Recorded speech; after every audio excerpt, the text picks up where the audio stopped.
So we got a call from an animal control officer out in Athens, Tennessee, asking if we might be able to assist with a monkey that had been abandoned. The people who were responsible for her asked a lady if she could care for her while they went away on vacation. That was 6 months ago. They've never come back and she's unable to contact them.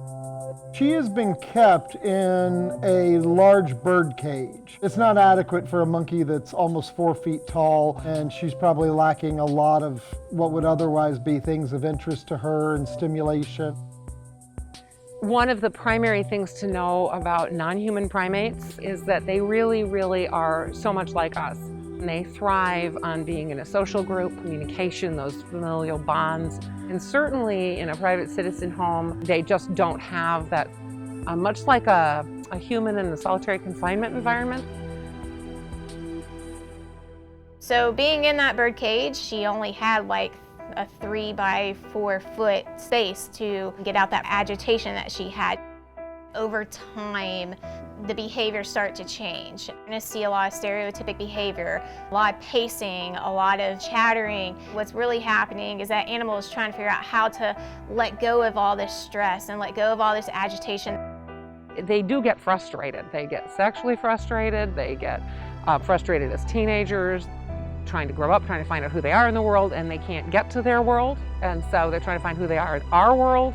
It's going to be extremely hard to even meet the nutritional needs, and probably not possible to meet the social needs, the exercise needs, the mental health of that animal. I just don't know how you would do that in a pet home. I can't imagine how that would be possible. As it builds up over time, it can really be a ticking time bomb. And when a primate bites a person, it could be fatal for the animal. The animal might have to be euthanized. These are all things that can be prevented by not having them as pets. So these animals are wild, exotic animals. They come with their own set of risks and challenges. They're incredibly strong. They have very large teeth, carry zoonotic illnesses, for example, herpes B. They can transmit that either by biting, scratching, or spitting, and there is no cure for that. You carry that for the rest of your life. So special precautions have to be taken anytime you're going to handle a monkey like this. There is exotic pets in people's homes across the U.S. And because when they're babies, they look cute, oh, I want one. And to be completely honest, what's going to happen to that animal? You know, the dangers that you're putting yourself in, along with the dangers that you're putting the animal in. An animal that should not be in an environment caged like that. And it just is not the best situation. You know, they don't need to be pets. They are not pets. They are wild animals and they need to stay wild.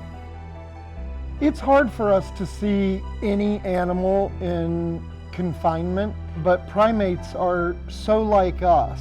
It's so easy to see ourselves in them that it is somehow even more heartbreaking to see them confined in a way that you know is not stimulating for them and doesn't allow them to exercise and have their natural behaviors and natural habitat.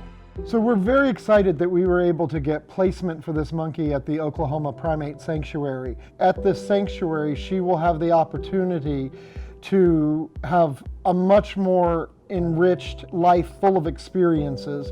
And then over time, they will slowly try to introduce her into one of the colonies there, so that ideally, if things go well, she will be with monkeys of her kind, where she can have that kind of social integration and a family, much more than any one person or an individual could ever provide for her. This is Nikki. She's just arrived. She's now in sanctuary. This is quarantine area. This is also going to give us an opportunity to get to know her. What are her likes? What are her dislikes? Ultimately, our goal is to get her in with another monkey.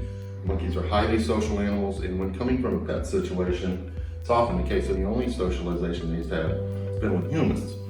So she'll go through the process of learning how to be a monkey, and at her age it's going to be a little challenging, but we've seen that they adapt really well and with a lot of patience. So we hope that she'll be outside soon and living more of a monkey life. I want to say a big thank you to Tim Ajax and Bob Ingersoll of the Oklahoma Primate Sanctuary. They have stepped up and are excited to give this girl the best years she can possibly have for the rest of her life. And I really want to share my appreciation for Dr. Jeff and Susan Abelt, both veterinarians driven by compassion to help this monkey get to a better place. We're incredibly grateful to be here today, and anything that you can do to help, a donation towards this effort or future efforts is very appreciated.